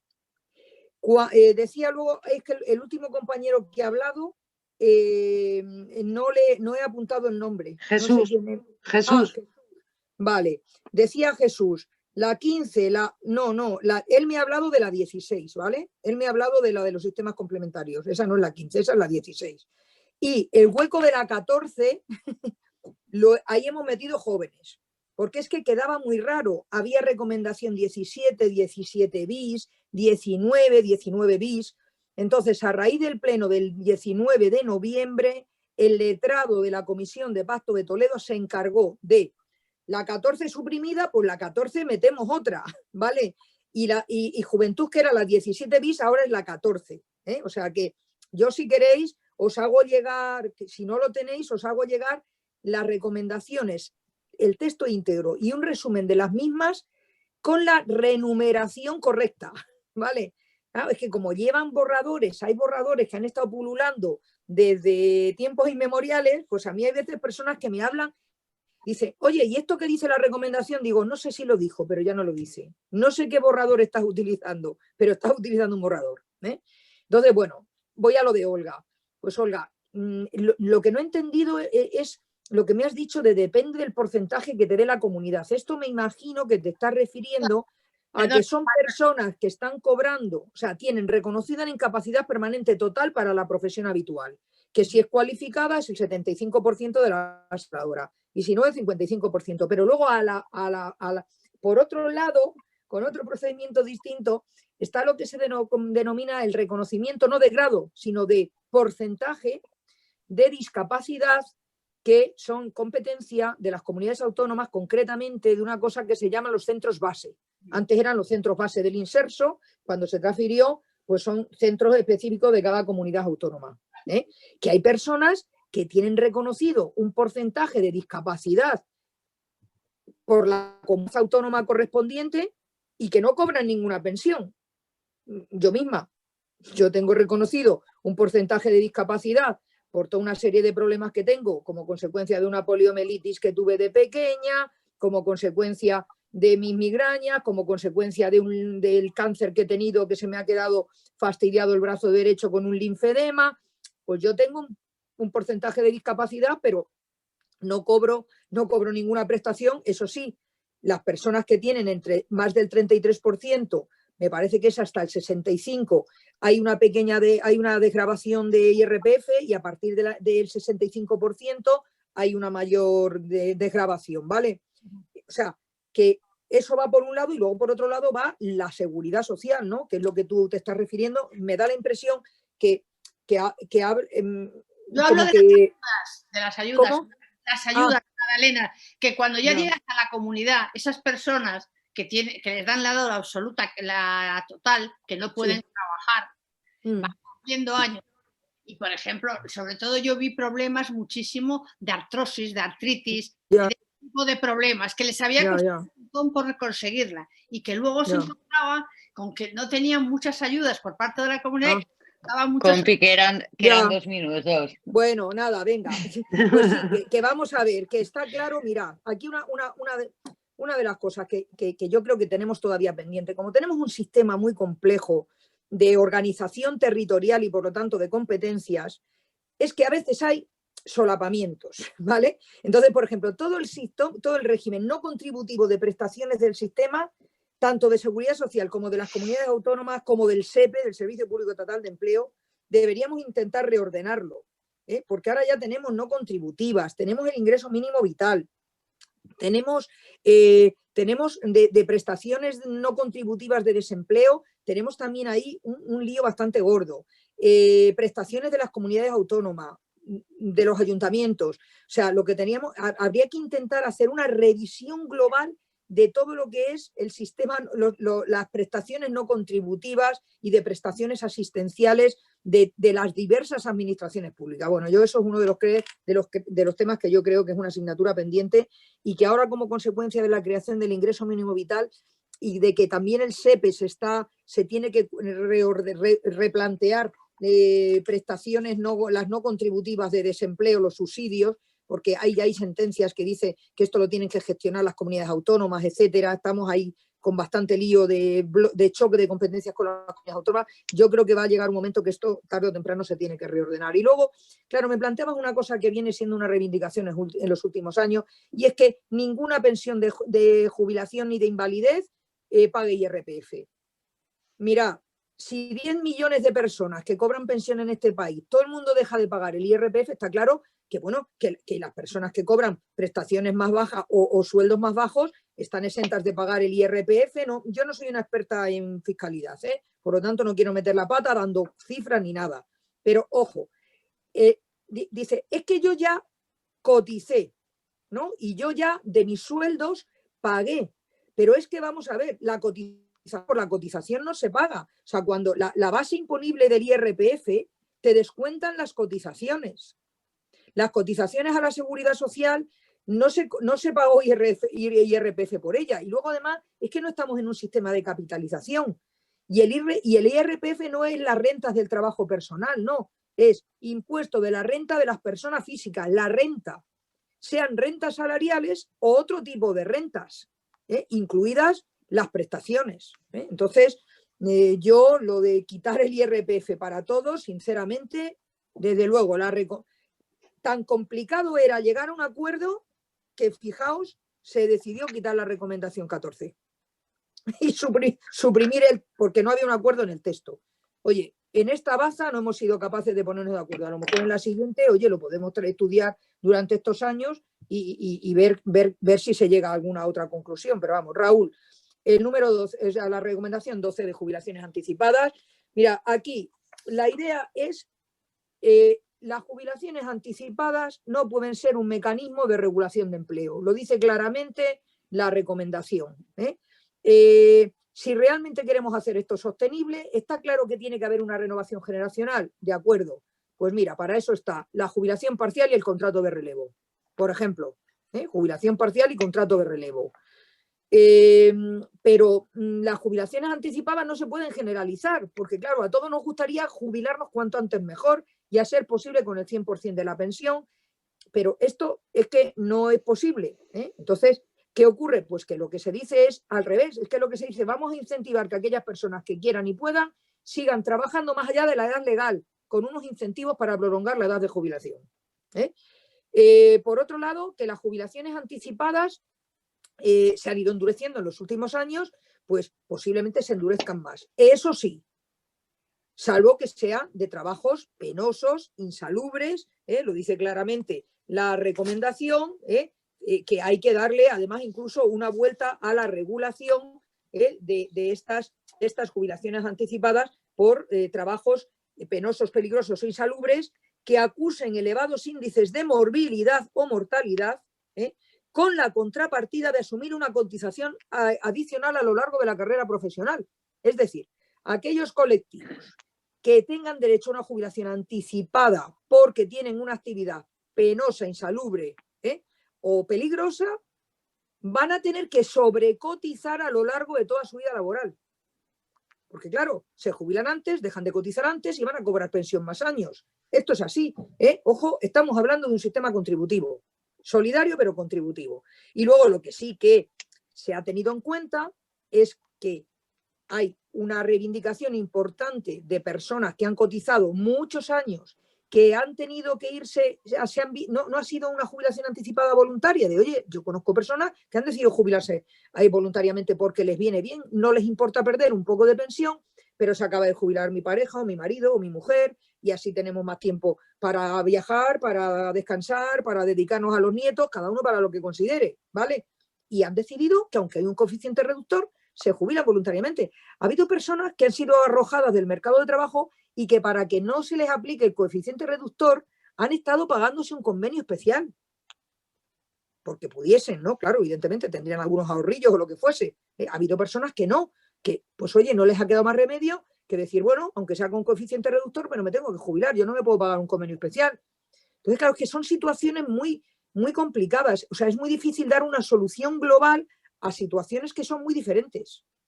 Así que lo que se le ha pedido al Ministerio es que en el plazo de 3 meses estudie, lo dice de manera textual, dice la Comisión considera esencial, previa identificación del colectivo, analizar los costes financieros y la equidad actuarial de los coeficientes reductores que se aplican en los casos de jubilación anticipada, poniendo especial atención en la forma de acceso a la misma, si ha sido voluntaria o forzada por las circunstancias, los supuestos de carreras de cotización prolongadas y el sector de actividad en que se produzca la jubilación.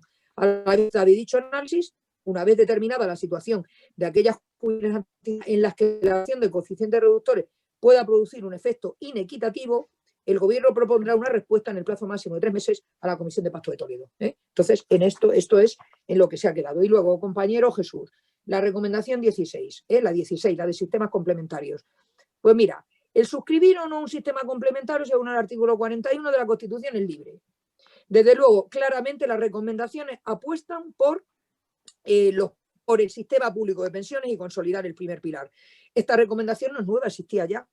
O sea, que no nos la hemos inventado, los sistemas complementarios existen y lo que tras un estudio que hizo la AIREF hace un par de años, ahora tened en cuenta que el presidente de la AIREF es ahora el actual ministro de Inclusión, Seguridad Social y Migraciones, bueno, pues ya se vio en ese estudio que los apoyos que se estaban dando a los planes privados de pensiones eran muy regresivos, os lo he explicado anteriormente, y que dentro de que esa recomendación 16 hablaba del apoyo de cómo qué opina el Pacto de Toledo de los sistemas privados de pensiones, de los sistemas complementarios, en esta ocasión, y haciendo uso de ese informe del AIREF, la Comisión ha decidido que se controlen, un plus de control a los planes privados de pensiones para que, pues no tengan gastos de gestión desaforados, etcétera, etcétera, que sea una gestión más transparente de lo que es en estos momentos y que se fomente el segundo pilar. ¿Que eso va a ir en detrimento del sistema público? Yo opino sinceramente que no tiene por qué. Incluso se abre la posibilidad de crear un fondo de control público para que, claro, hay muchos trabajadores que trabajan en pequeñísimas empresas o que son autónomos, que de manera voluntaria se puedan adscribir a ese fondo con control público. Eso está regulado, la creación de este posible fondo público está regulado en la disposición adicional 40ª, o sea, la número 40 de la Ley de Presupuestos Generales del Estado de este año y qué requisitos tiene que cumplir ese fondo. Bueno, todo esto es opinable, yo creo que en absoluto implica el que la apuesta por esto es simplemente un complemento y la persona que quiera. Por ejemplo, esto está muy desarrollado en el País Vasco, que tienen pues una estructura empresarial potente y muchas cooperativas y demás, y en Navarra también, y en otras zonas de España pues menos, porque hay mucha micropyme, ¿no? Y mucho autónomo.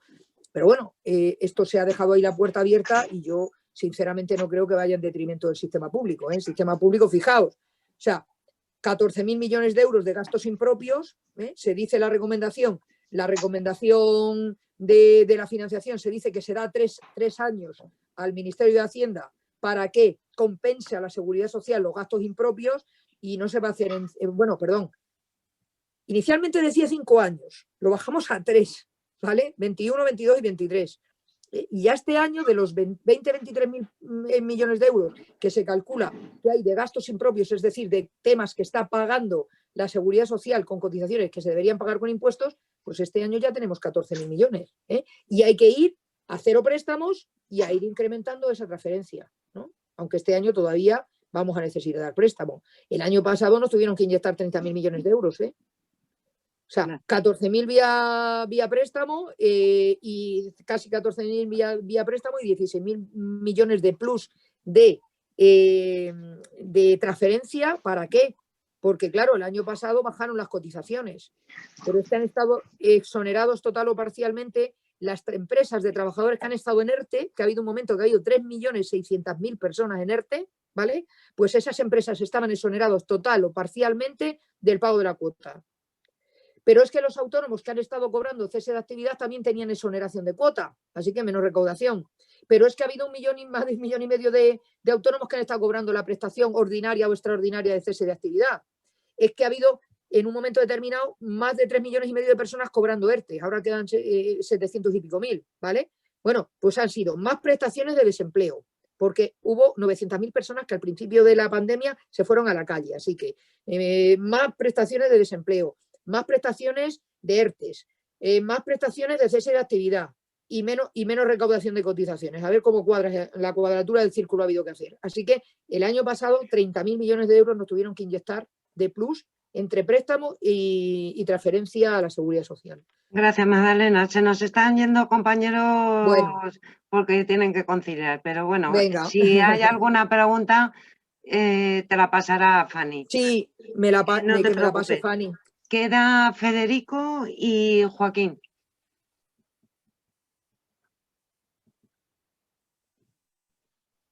A ver, Federico. ¿Federico? Si no se nos ha ido ya el pobre. Ahora sí, ¿no? Ahora sí. El micro, sí, Federico. Sí. Vamos a ver, mira, es que quizás sea después de la maravillosa exposición que ha hecho Magdalena, yo creo que, vamos a ver, es que mis preguntas son muy técnicas y son muy de abogado laboralista, que lo he sido toda mi vida y tal, y como son muy concretas y en realidad son muy relativas, en concreto, al nuevo artículo 60 de la Ley General de Seguridad Social respecto a la brecha de género en relación con el artículo anterior 60, que era por el anterior complemento por maternidad, y es que son cuestiones muy técnicas que no sé si preguntar porque es muy tarde ya para preguntarlo. Y Federico, pues pásanosla y se las pasamos a Magdalena. Sí. Yo lo que veo es que va a haber buen número, va a haber pleitos con esto. Ya hay pleitos con el artículo 60 y yo soy uno de los demandantes porque, por ejemplo, claro, no me va a tocar esta ley porque me he jubilado justo en noviembre, pero sí me tocaría el complemento por maternidad y resulta, como otras cuantas personas, que mi mujer, pues es que antes del año 16 no lo percibe porque se jubiló antes del 16 por otro tipo de motivos y tal. Entonces resulta que no me lo ha concedido el INS, tengo que ir a juicio, ya hablé con la directora provincial, porque estaba en la Comisión de Ejecutiva Provincial, y dijeron, pues mira, lo sentimos mucho. Perdóname, como no quiero liar mal las cosas. Luego, por otra parte, veo otro problema también en la pregunta, que es que resulta que las mujeres, que no es que lo diga la derecha, que son números de verdad, las mujeres con unas pensiones de unos 2.000 euros o más, que tengan 3 hijos o más, quedan perjudicadas con este nuevo cálculo respecto del anterior, pues parece que lo que determinados sectores de la derecha dicen es verdad incluso. Pero, en fin, no quiero yo, a ver, ya preguntaré mis estas por escrito para no distorsionar mucho la reunión, nada más. Mejor, Federico, gracias. Joaquín. Buenas tardes a todos. Bueno, en primer lugar, agradecer a la agrupación socialista de Moncloa que hayan permitido que esté bueno, pues a un secretario de Empleo y a un compañero de Salamanca, aunque bien sabe Madalena que por otro cargo que tengo estoy muy vinculado a Madrid. Por lo tanto, primero agradecer a la agrupación socialista esa deferencia. Estoy muy contento de estar con vosotros. En segundo lugar, felicitar a Madalena Valerio por la exposición que ha hecho, que a mí no me sorprende porque ella es una conocedora perfecta de este negociado. Así que, por lo tanto, ¿cómo no va a hacerlo bien? Si es verdaderamente una técnica y conocedora, repito, del sistema público de pensiones. Por otra parte, yo le quiero agradecer, para luego hacerle la pregunta, y que va a venir muy bien lo que le voy a decir para que ella cierre, pero le voy a agradecer, y nos agradecemos todos los socialistas, lógicamente, ese mensaje siempre de tranquilidad que le damos a todos los pensionistas y a todos los futuros pensionistas de España, ¿no? Porque es verdad que yo siempre digo en mis conferencias que la seguridad social siempre ha estado en crisis. Yo llamo la eterna crisis de las pensiones. Y decía Octavio Granados, tu secretario de Estado, Madalena, y lo decía cuando era secretario de José Luis Rodríguez Zapatero, de secretario de Estado, de, hombre, es que parece que condenan a los pensionistas siempre a las penas del infierno. Así que, por lo tanto, yo siempre lanzo ese mismo mensaje de tranquilidad a los pensionistas. Te agradezco, Madalena, que tú lo hayas hecho. Y ahora es una pregunta, yo comprendo que te voy a poner un aprieto, pero es incluso la pregunta de cierre. Si no fueras presidenta del Pacto de Toledo, si no fueras y tú leyeras esas recomendaciones, ¿qué valoración, de forma sucinta y sin alargarte mucho, harías de esas recomendaciones?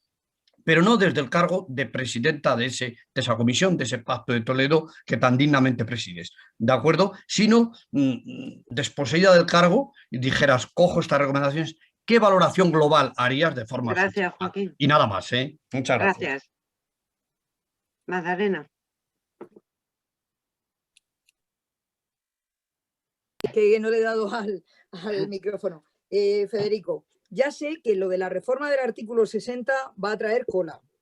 De hecho, antes de reformarse, fijaos, a mí me planteó Octavio Granado en su momento, cuando el 12 de diciembre del año 2019 salió la sentencia del Tribunal de Justicia de la Unión Europea, ya vislumbramos que iba a haber un montón de reclamaciones de padres, porque es que el trasfondo del asunto es que la reforma que se hizo del artículo 60, la exposición de motivos, el justificar, se tenía que haber justificado ese complemento en el objetivo de ir suprimiendo, eliminando o paliando la brecha de género. Pero es que se hizo por la aportación demográfica de las mujeres al sistema. Y claro, aportación demográfica al sistema de seguridad social y a la sociedad en general hacemos las mujeres, pero también los hombres. Decía el otro día un compañero, es que nosotros también participamos en el parto. Entonces yo le puntualicé, digo, no, vamos a ver, en el parto podéis asistir y animar. Lo que contribuís es en la gestación y luego en la crianza, ¿vale? Excepto dar teta y parir, ¿no? Que eso es gestación, dar teta y parir es nuestra. Pero oye, para la gestación tenéis que contribuir por ahora, no se ha inventado nada nuevo, ¿vale? Entonces, claro, pues en cuanto salió la sentencia vislumbramos que iba a haber reclamaciones. Tú mismo me dices que eres uno de los reclamantes, tu mujer no tiene derecho porque ya se había jubilado, tú te habrás jubilado a partir del 1 de enero del año 2016, no sé cuántos hijos, pues bueno, también era peliagudo que por 2 hijos sí, por 1 no, evidentemente las pensiones máximas siempre no tenían más, porque era la mitad del porcentaje. Bueno, ahora mismo hay otro artículo nuevo y vamos a ver qué progresión tiene. Ahora sí que es un poco la idea de la brecha de género, se dice incluso en el texto y bueno, pues oye, si hay, claro, tiene que ser o el padre o la madre, no los dos, y ahí se va a ver, una de las cosas que dice el Real Decreto es que el hombre, los padres que quieran cobrarlo tienen que acreditar que han tenido una ruptura de carrera profesional o tras tenerle el hijo o la hija, o que han visto mermada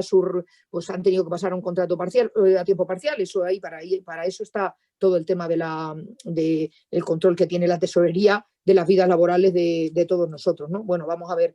Pero bueno, pues sí, puede que evidentemente hay muchos pleitos pendientes que los están ganando algunos padres y bueno, pues ahí estará, ¿no? Desde luego las mujeres o hombres que por sentencia han ganado esto, pues está claro que lo tienen ganado ya, y no una ley que es restrictiva de derechos individuales, como todos sabéis, sobre todo los juristas, no puede tener efectos retroactivos. Por lo tanto, pues ya veremos a ver lo que da de sí, ¿no? Y luego, Joaquín, bueno, me encanta verte aquí, no esperaba yo verte aquí en esta charla, encantada de volver a coincidir contigo. Es verdad lo de la eterna crisis del sistema. La eterna crisis del sistema, pues que vamos a ver, llevamos varias décadas reformándolo y elevando el nivel de requisitos, vamos a llamarle a las cosas por su nombre. O sea, no nos hagamos trampas en el solitario. Yo me acuerdo que cuando yo estudié, bueno, no estudié esto en la carrera porque nos daban derecho laboral y seguridad social, pero se estudiaba el laboral y no la seguridad social. O sea, pero cuando yo ya me puse a leer de esto, o sea, cuando yo estaba en la carrera, la pensión de jubilación se calculaba con 24 bases de cotización, la base reguladora era 24 bases de cotización partido por 28. Lo cotizado los 2 años inmediatamente anteriores a la jubilación. Luego ya, cuando terminé la carrera, hubo una ley, que fue la ley del año 85. Que fue justo el año que yo terminé Derecho, en el año 85, pues ese año ya hubo una ley que, cuidadito la ley, la ley endureció el número de años que se exigían para tener derecho a la pensión de jubilación, endureció, pasamos de 2 años a 8 para calcular la base reguladora con una transitoriedad, ¿vale? Pero es que luego, claro, o sea, la ley del año 2011 también, bueno, luego pasamos de 8 a 15, luego de 15 a 25, ya no se tiene 100% con 35 años, sino con 37. En fin, o sea, que hemos ido, en su momento el periodo de carencia que se pedía eran 10 años y luego se pasaron a pedir 15, o sea, que es verdad que se ha ido endureciendo el sistema y los requisitos se han ido elevando y bueno, pues también es importante, se ha ido incrementando la contributividad, pero por eso, como se pide más contributividad, por eso tampoco hay que abandonar el principio de solidaridad, ¿no? Así que el sistema va a estar en permanente evolución y en permanente reforma, porque el mundo va cambiando, porque hemos hablado ahora, y eso es una de las cosas que Madalena Valerio, ciudadana de a pie, ya no como presidenta del Pacto de Toledo, si yo me leo estas recomendaciones digo, joder, oye, pues mira, ya están planteándose cosas del siglo XXI. O sea, es decir, que la digitalización, la robótica, la inteligencia artificial, bueno, lo estamos viendo ahora, ¿no? Fijaos lo que hemos evolucionado. La pandemia, además, que ha sido dramática para la vida, para la salud y para la economía de muchas personas, y socialmente está siendo un drama, pero fijaos que la vida es así de curiosa, que estamos haciendo de la necesidad virtud, y esto que estamos haciendo ahora, hace 2 años hubiese sido una asamblea abierta, que hubiese estado genial porque nos hubiésemos visto y luego nos hubiésemos ido por ahí a tomar unas cañas, que fue lo que hicimos en la asamblea abierta esa de la que yo hablaba al principio, y nos luego a tomar algo, pues ya está.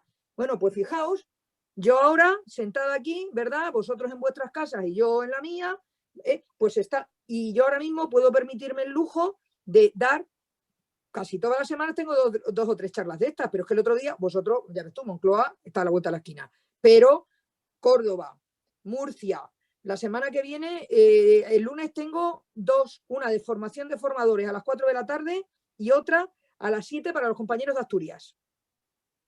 Pero es que tengo pendiente unas cuantas y he dado ya no sé cuántas, de ingreso mínimo vital y de Pacto de Toledo. Esto te abre unas posibilidades inmensas. No quiero decir que vamos a ver que haya que renunciar a los trabajos presenciales, incluso a los de oficina, porque también estar todo el día encerrado en casa, cuidadito, Cuidado para la salud, ya no sé si seguridad y salud laboral, y también incluidos los riesgos psicosociales.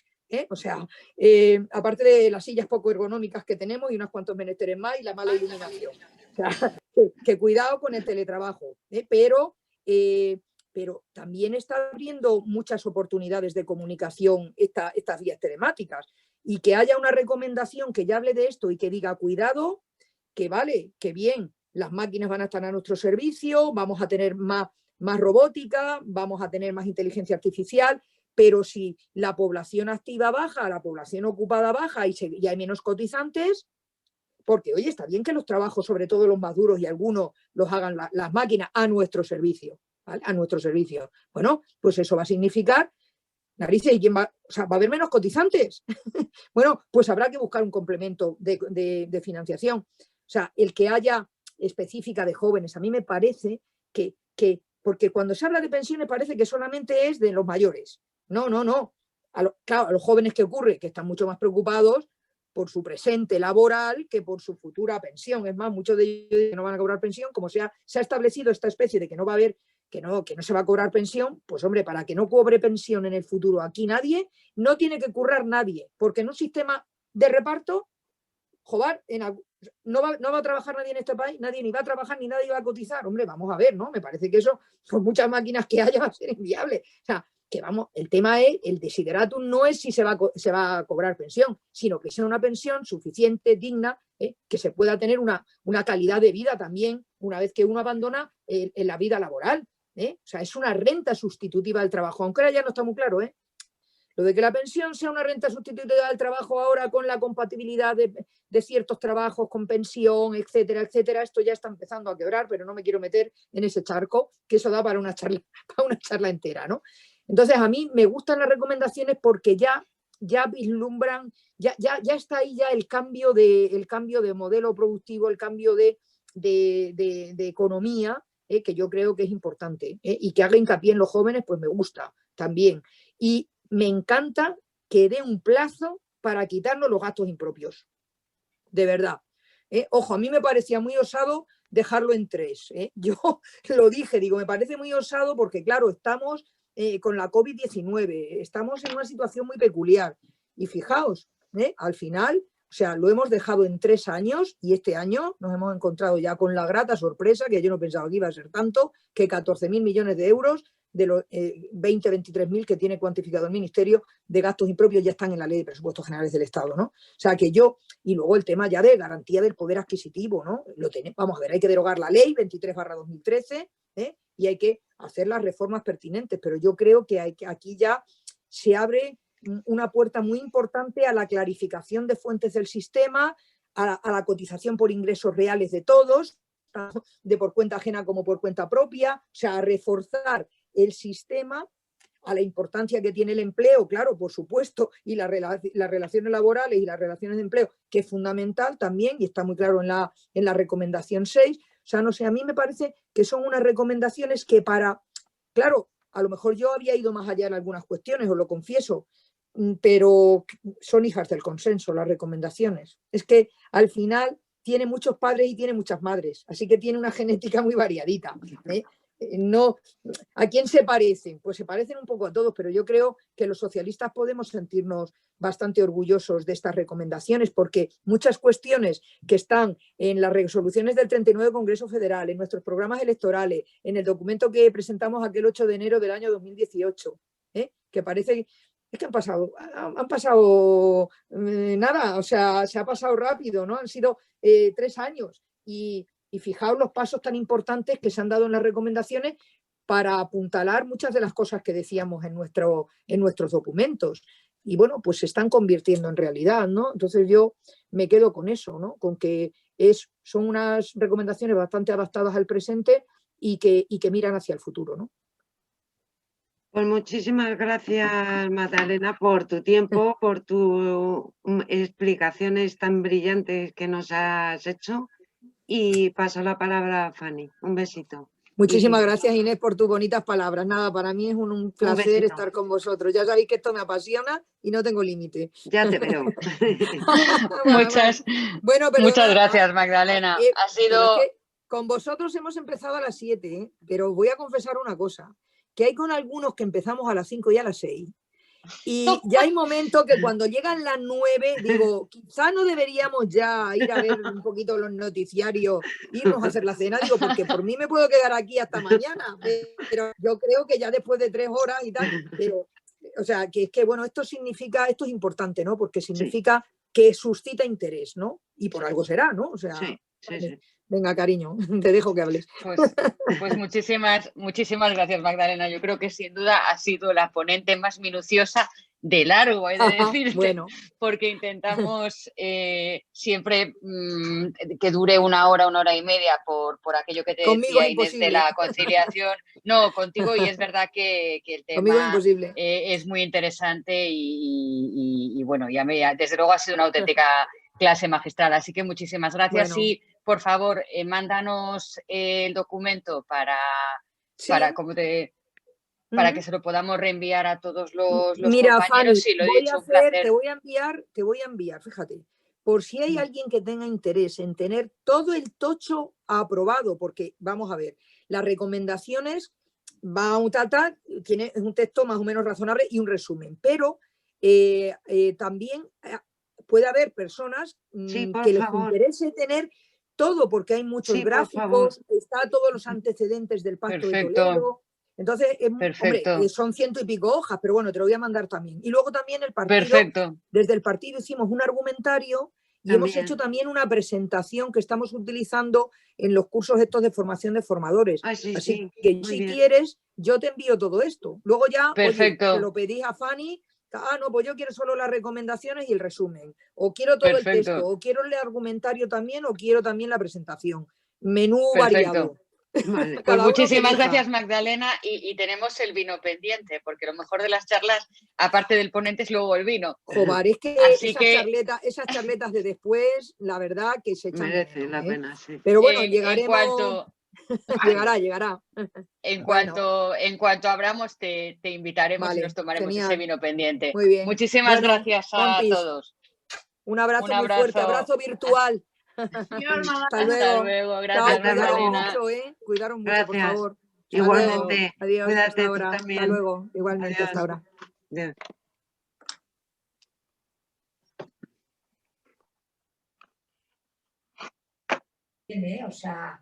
Bueno, compis, que a conciliar todos. Que ha sido Hala, un placer. adiós. Ha sido una maravilla. Ya lo Hasta luego. comentamos. Gracias. Hasta luego. Gracias por resistir.